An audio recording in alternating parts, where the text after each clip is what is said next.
don't want to tell you yes or no because I don't have names. I don't know who anybody is. I do know that this is a pretty serious incident.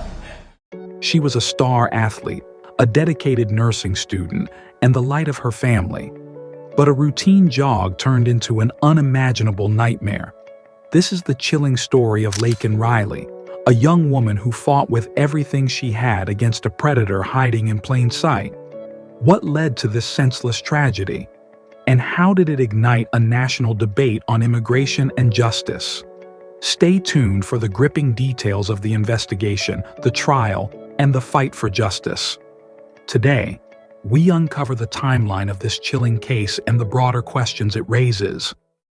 On February 22, 2024, Laken set out for her morning jog on the wooded paths near the University of Georgia campus. She had run these trails countless times, but this would be her last.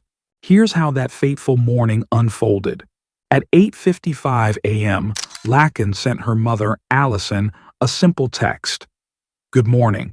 About to go for a run if you're free to talk." It was their usual connection, a moment of warmth and routine between a mother and daughter. Little did Allison know it would be the last message she'd ever receive from her daughter. At precisely 9:05 a.m., Laken stepped out of her apartment. This seemingly mundane action was captured on a security camera, the last time anyone saw her alive. 9:10 a.m. Laken begins her jog moving south. Her smartwatch records a sudden halt as she crosses a remote area near Lake Herrick. At 9:11 a.m., Laken's phone registered an emergency call to 911. The recording revealed only faint sounds of birds and a muffled male voice. Laken was fighting for her life. Clark County 911. Hello, this is Clark County 911. Hello, Clark County 911.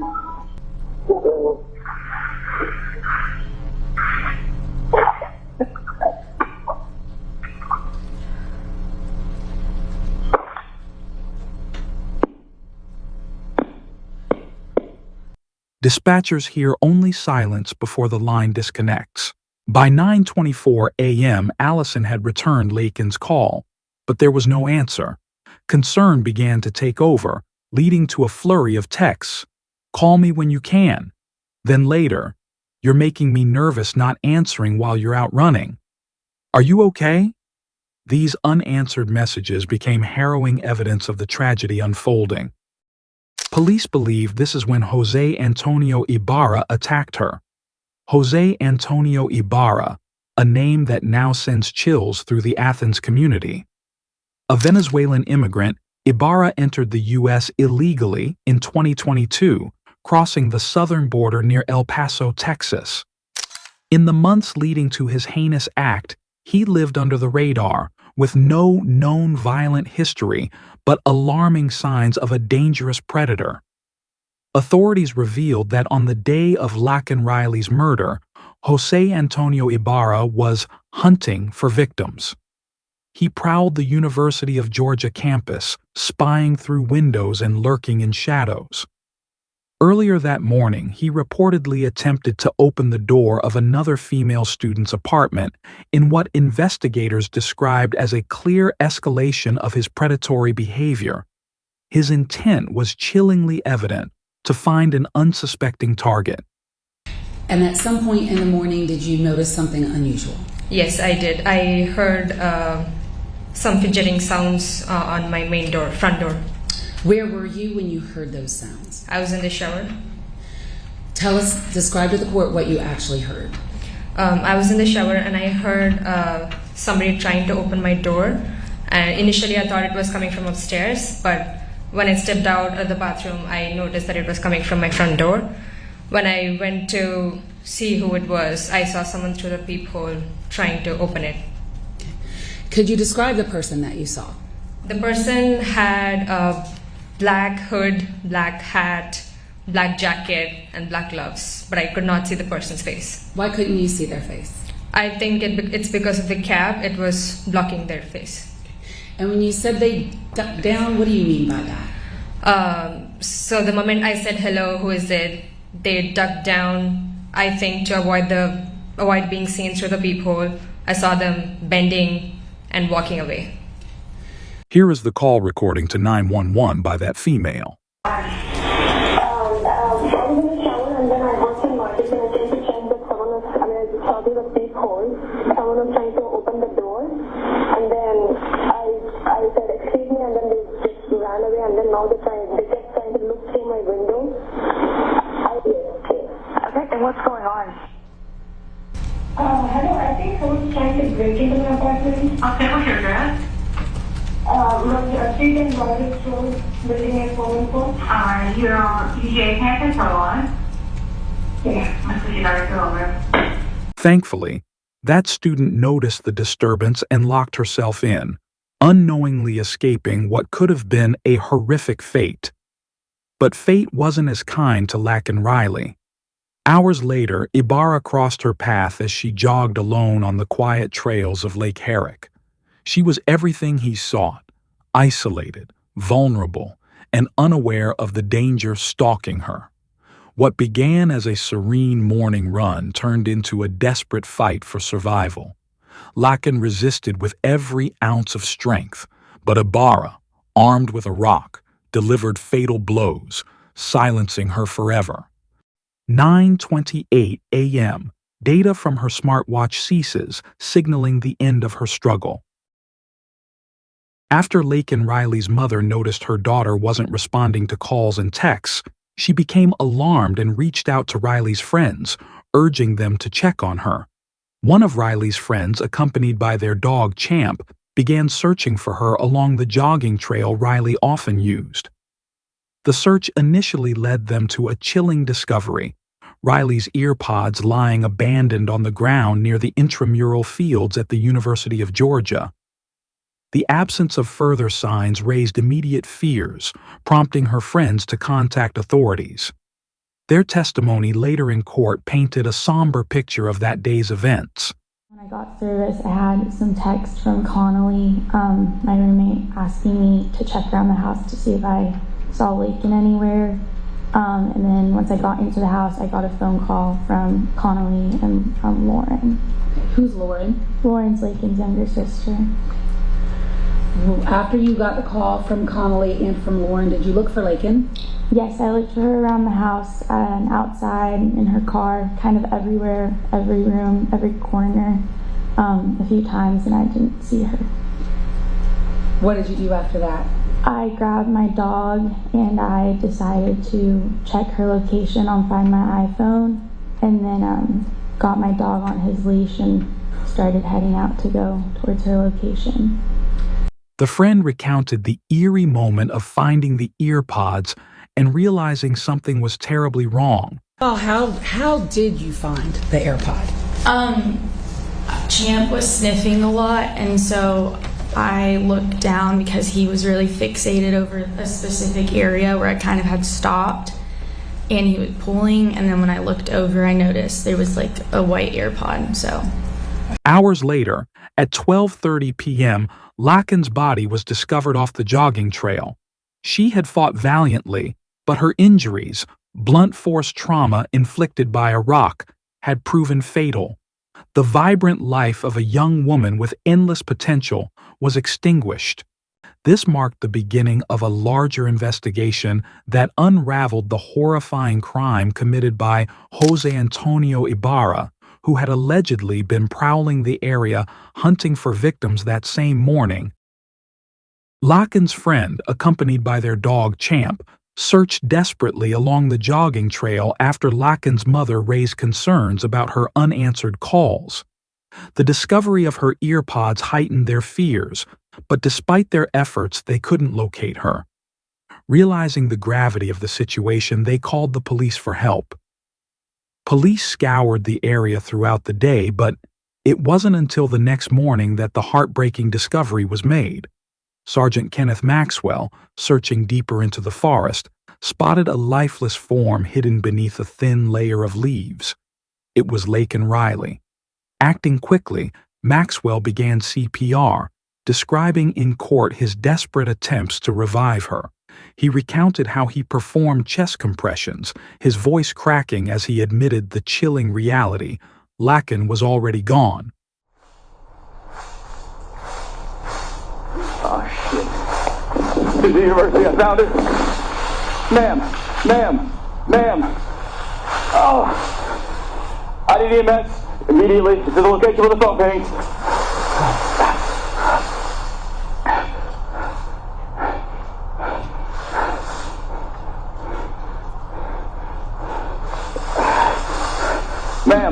Ma'am. She's down, she's not breathing. Potentially been attacked.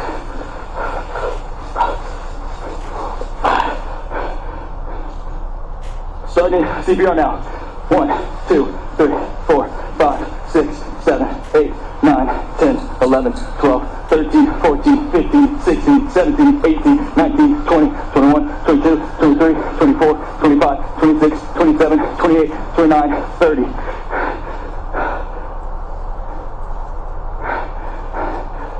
Do not touch the patient. Analyzing heart rhythm. Do not touch the patient. I'm at 1748 for the record. Analyzing. No shock advised. It is safe to touch the patient. Negative. Begin CPR now. 1, 2, 3, 4, 5, 6, 7 for a while now. 10, we've had nothing red on this. 16, 17, 18, 19, 20. Her body showed clear signs of trauma, confirming investigators' worst fears. Maxwell's testimony brought a wave of grief over the courtroom, offering a solemn reminder of the life cut tragically short and the relentless effort by law enforcement to seek justice for Laken. When Laken Riley's friends and local police initially searched the jogging trail and its surroundings, they came up empty-handed.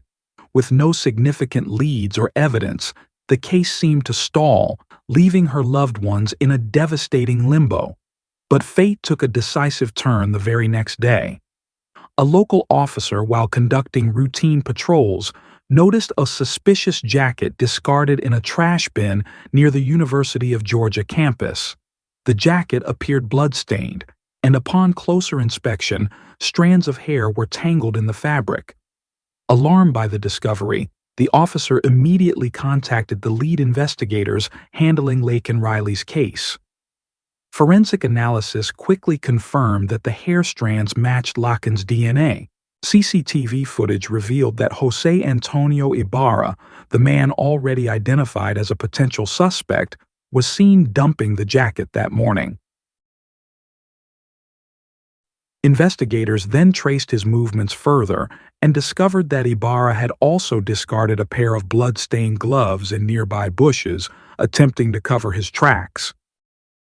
Armed with a warrant, investigators searched Ibarra's apartment, uncovering further incriminating evidence that linked him to the brutal murder.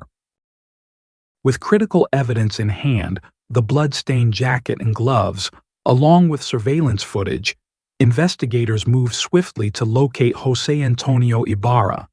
Their search led them to a modest apartment near the campus. When officers arrived, they found Ibarra inside, asleep. After knocking on the door repeatedly, he finally emerged, appearing groggy and disoriented.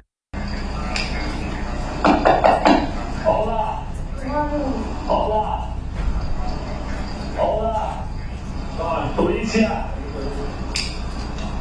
Hey! Policia, vamos! He said he left them on the stove, so I'm gonna try and get it off. Hey, I need you to translate one at a time. Come here. Come to me. Come here. For you. I need to see his hands.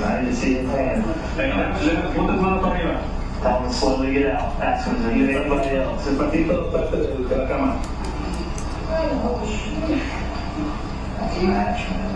Right. Say slowly.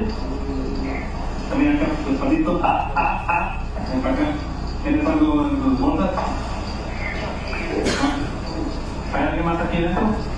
No.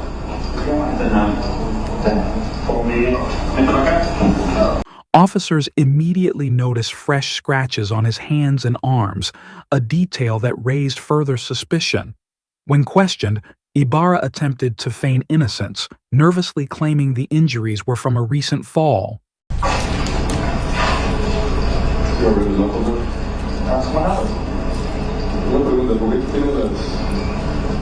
I asked him, I have a question, why, and then I point to my left knuckle, why is this red?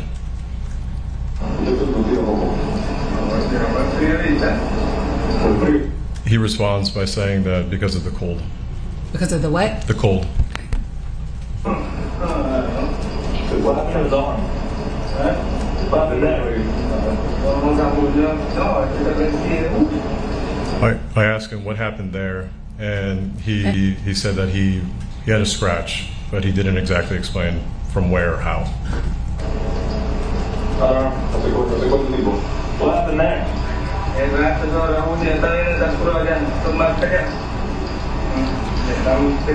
Keep it up. What happened there? Pause it, please. First he says, I don't have anything there, there's nothing there, and then he starts pointing at it again, saying that, oh, it's just a scratch. Okay. So when he said that there was nothing there, could you see something there? Yes, ma'am, absolutely. What could you see? It looked like I don't know exactly the time, but I could see there was still a little bit of pus in it. Pus? So it didn't look very old. Okay. But I could see that there was a scratch on his wrist. As police questioned Ibarra about the fresh scratches on his hands, his nervous demeanor and vague explanations only deepened their suspicions. But it wasn't just his behavior. Key pieces of evidence had already started to mount against him. Forensic analysis of the blood-stained jacket and gloves found near the scene revealed Laken Riley's DNA, along with traces of Ibarra's. Surveillance footage captured Ibarra disposing of the items early that morning, linking him directly to the crime. These critical findings were enough for authorities to take him into custody, marking the beginning of his path to justice. With the evidence in hand, police began piecing together the events of that tragic morning, building a case that would soon reveal the full extent of Ibarra's actions. While the trial of Jose Antonio Ibarra unfolded, the case ignited a heated national debate about immigration policies and border security. Ibarra, who was found to be living in the United States illegally, became a focal point for discussions on how lapses in immigration enforcement could lead to preventable tragedies. Politicians, activists, and community leaders weighed in, with some arguing for stricter border controls and others calling for more comprehensive immigration reforms. Expunged. Nothing is done to this guy. He had a criminal record to start with. He's in the country on illegal grounds. You have falsely and illegally allowed him in. He commits a crime against a child. He's not prosecuted. It's expunged. In November, get this, in November, Ibarra files an application for employment authorization. And unbelievably, on December the 9th, 2023, it's approved. So this is your policies in action, Mr. Secretary. A criminal is permitted into this country on grounds flatly not permitted, flatly contradictory to the statute. This tragedy is part of a larger conversation about public safety and immigration, a debate that continues to divide the nation. This debate reminds me of my recent video about the new U.S. border czar and their approach to tackling these issues. If you haven't seen it yet, check it out on my channel. Don't forget to like, subscribe, and hit the notification bell for more real stories like this one. One key testimony came from a woman who had seen Ibarra earlier that morning. She described noticing him on the street, lurking and behaving suspiciously, his eyes scanning the area as if searching for something or someone. Her account aligned with surveillance footage and the timeline investigators had pieced together, further solidifying Ibarra's intent that day. What did you see? I saw a person who appeared to be a man just based on stature, average height, wearing a navy blue jacket, black gloves or mittens, hood up, dark pants and dark shoes, and he was standing, I'm assuming he was standing facing away from the trail, away from the retention pond. So you came around from the direction of, let me do this again. This is where you came around, right? From this way? Yes. And when you see that individual, were they ever facing you at any time? Not that I'm aware of. Did you see anything in their hands? I saw what appeared to be a phone. And in one of the hands? Correct. Did you talk to this individual? I did not. Did this individual look at you? Not that I could see, no. And did you, what did you do once you saw this individual? I continued running past this person a little bit faster. I was a little worried. So continued to the running past the pond to make that sharp left. What about that individual that you observed made you worried? I would say it would be that this person didn't look at me when I came around, and usually even if someone's just standing there, they hear a noise, they kind of look or make any sort of body motion, and they were really, really still. Was this person alone? Yes. When you ran past them, how fast do you think you were going? Probably around, an average of like an 8:30 per mile pace, and then, I picked it up after that around there, so probably now a 7:45 pace. And you continued your path around the lake like you showed us? Correct. Did you ever do another loop within the fields to go back to this location? No, I didn't, no.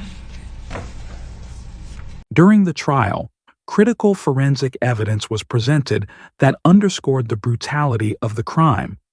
The Georgia Bureau of Investigation's medical examiner took the stand to describe Laken Riley's injuries in detail. She revealed that Laken had fought fiercely for her life, as evidenced by defensive wounds on her arms and hands. Most chillingly, forensic analysis revealed traces of Ibarra's skin and DNA under Laken's fingernails, a sign of her desperate struggle to fend off her attacker. The examiner testified that the cause of death was blunt force trauma to the head, consistent with being struck by a heavy object. This revelation was a turning point in the trial, leaving little doubt about Ibarra's direct involvement in the crime. Combined with the blood evidence on the discarded jacket and gloves, the case against him became overwhelming. It is a complex displaced fracture of the left calvarium. What does that mean? It is a segment of her skull on the left side is displaced from its usual anatomic location. And displaced in what way? Displaced into the calvarium. Okay, so into her skull. Correct. There is a part of her skull missing that's been displaced inside her head. Is that a way of saying it? It's there, yeah. It's just displaced. Yep, into the skull. Oh, into her skull. All right. Laken's close friend took the stand next, offering a heartfelt tribute to her life. She described Laken as a beacon of positivity and ambition, a nursing student dedicated to helping others, and an athlete who inspired everyone around her. Her friend's words left the courtroom in silence, a powerful reminder of the vibrant life cut short by senseless violence. In the trial's most emotional moment, Laken's mother, Laken Riley, delivered a tearful plea. She recounted the anguish of losing her daughter, the unanswered texts, and the unbearable reality of never seeing her again. He ripped away every beautiful memory we will ever be able to make with her again. This horrific individual robbed us all of our hopes and dreams for Laken.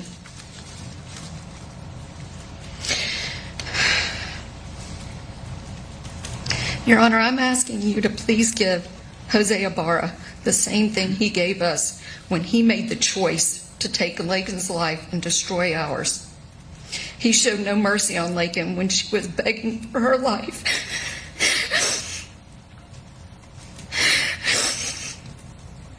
There's no end to the pain and suffering that he inflicted on our family and our friends. I'm asking you to please give this monster life without any chance of parole so that he never gets the chance to hurt anyone else ever again. Looking directly at the defendant, Allison urged the court to deliver the harshest punishment possible. Her words were a plea for justice, not just for Laken, but for every family robbed of their loved ones by acts of senseless violence. The trial concluded with a guilty verdict, bringing some measure of closure to Laken's grieving family and friends. I'll now announce the verdict. In the state of Georgia versus Jose Antonio Ibarra, case SU 24CR0323, count 1, malice murder. I find the defendant guilty. Count 2, felony murder. I find the defendant guilty. Count 3, felony murder. I find the defendant guilty. Count 4, felony murder. I find the defendant guilty. Count 5, kidnapping with bodily injury. I find the defendant guilty. Count 6, aggravated assault with intent to rape. I find the defendant guilty. Count 7, aggravated battery. I find the defendant guilty. Count 8, obstructing or hindering a 911 call. I find the defendant guilty. Count 9, tampering with evidence. I find the defendant guilty. Count 10, peeping Tom. I find the defendant guilty. While justice was served, the memory of Laken Riley, a bright, compassionate soul taken too soon, will continue to inspire those who knew and loved her. You have it. You lied. You're a bad liar. I'm not kidding. Swear. You. I see it. So are you smiling at your phone because you had that plan? I just knew I wasn't gonna be able to hide my face if I looked up at you. I knew you. Join in, everybody. Oh, you look so good. There's a place I go to when no one knows. It's not lonely, it's a necessary thing. It's a place I made, find out what I made, the nights I've stayed. Me and my kid. Stars fighting sleep, let it wash over me. I'm ready to lose my feet. Take me off to the place where one leaves life's mystery. Steady on down the line, lose every sense of time. Take it all in and wake up that small part of me. Day to day I'm blind to see and find how far to go. Everybody got the reason, everybody got the way. We're just catching and releasing what builds up throughout the day. It gets into your body, it flows right through your blood. And tell each other secrets and remember how to love. Terry from Claremont, MIDS